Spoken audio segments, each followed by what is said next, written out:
صحیح مسلم کی حدیث ہے کہ ابو ہریرہ رضی اللہ عنہ سے روایت ہے کہ رسول اللہ صلی اللہ علیہ وسلم نے فرمایا، جو چیز تمہیں نفع پہنچانے والی ہو اس کی حرص رکھو، اللہ تعالیٰ سے مدد طلب کرو اور عاجز نہ بنو۔ اگر تمہیں کوئی مصیبت آ پہنچے تو یوں نہ کہو کہ اگر میں نے ایسا کیا ہوتا تو ایسا اور ایسا ہو جاتا، بلکہ یوں کہو کہ یہ اللہ کی تقدیر ہے اور وہ جو چاہتا ہے کرتا ہے۔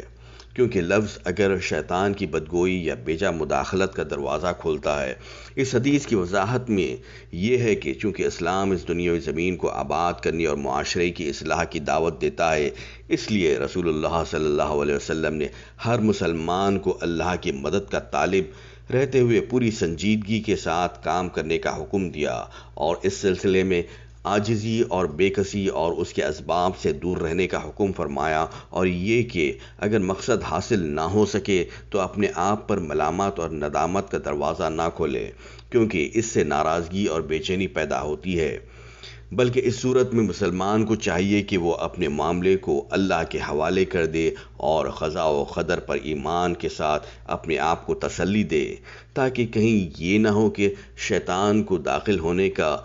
موقع مل جائے اور وہ اسے بھڑکا کر اللہ عز و جل اور اس کی قضاء و قدر پر اس کے ایمان کو ڈگمگانے والا کر دے۔